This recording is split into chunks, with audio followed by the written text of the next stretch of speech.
Hello, my name is Brian Kearns, and this is my presentation on torts and liability.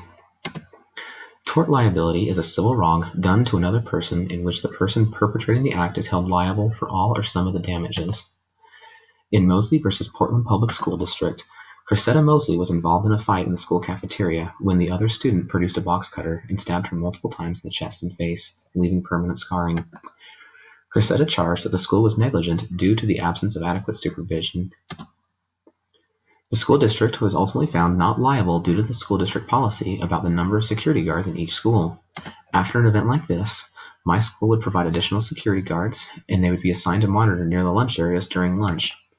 As a preventative measure to keep something like this from happening, assigning staff and security detail to the area would provide for more accurate supervision. In Nimber v. Millard School District, a student was absent during the first day of golf instruction in PE class. The second day had to be held indoors due to weather. During the second class, he asked for help, and the teacher assigned another student to show him how to hold the club. In the process, the student showing him how to perform the action swung and unknowingly struck the student, resulting in his untimely death 2 days later. His parents charged due to negligence, and the teacher and the student teacher were both found guilty of negligence due to their not following safety guidelines set up by the principal for indoor golf instruction, which included a specific lesson plan of how the golf lesson was supposed to be conducted. In an instance like this, my school would completely abandon the golf unit and it would be removed from the curriculum due to the fact that the golf unit is not a part of the state curriculum. As a preventative measure, the principal in this case did some really good things. He had already set up some practices and plans, and those practices and plans should be followed at all times. In order to make sure that teachers are doing this, unscheduled observations with the goal of looking for compliance would help to hold teachers accountable. In Johnson v. School District of Millard, a child was severely injured in first grade music class while learning the song London Bridge with its accompanying actions. After the teacher had taught the words and the actions, she gave safety instructions before beginning the activity. As she got the student started, she was distracted by another student, and the music began to play. One child was then caught in the bridge and was violently tossed around by the two other students, ignoring all the safety safety instructions that were provided by the teacher. Eventually, the student was thrown against a bookcase, resulting in some severe cuts to his face and the need to have 50 stitches. The school district was found liable due to the teacher not providing supervision throughout the course of instruction.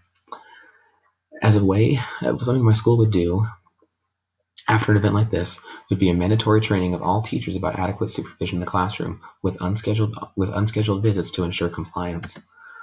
As a preventative measure, instruction of teachers need to be instructed that they must be attentive to class at all times and to not begin an activity until you are able to provide adequate supervision. Once again, unscheduled observations with the goal of looking for compliance would help to further this. In Rollins v. Concordia Parish School District, a substitute teacher was substituting a split PE class. Boys were playing basketball and the girls were playing on the merry-go-round. The teacher noticed the girls were going too fast on the merry-go-round and advised the girls to stop and get them off. As she turned toward them, in giving them a warning, the teacher heard the boys arguing about the ball during their basketball game, and she turned momentarily to try to resolve the conflict before overseeing the girls stopping. In the course of inspecting basketball, a girl fell off the merry-go-round and broke her leg. The teacher and the district were both found guilty of negligence due to the fact that the teacher should have reacted to the immediate danger before going over to basketball, and another teacher was also available during that time of the class period to help supervise the two activities. However, that teacher was using that time to plan instead. After an event like this, combining classes with a substitute teacher to allow a regular teacher to have a planning period would not be considered a safe practice, and it should never occur. A preventative measure would be to make sure that when substitutes are in physical education classrooms, that other PE teachers would need to be there to help monitor those classes when they are not teaching their own.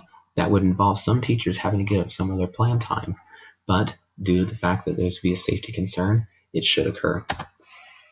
In Evans v. Oaks Mission Public School, a student had been injured twice during his sophomore year, during football season and during basketball season. Afterwards, he was advised not to participate in sports throughout his junior year to allow his shoulder to heal. Several weeks into his junior year, the student voluntarily, and with consent from his parents, switched from a non-physical education course into a PE course supervised by his football coach so he could receive coaching from him on the playbook for the coming year. During the course of the year, the student separated his shoulder a third time during a wrestling match, and his parents sued due to negligence. In this instance, the district won and was not found liable due to the fact that the student knowingly participated without coercion from the coach and was then injured. After this, any student who was advised by a doctor not to participate in physical contact would not be allowed to change courses into a physical education class in our school.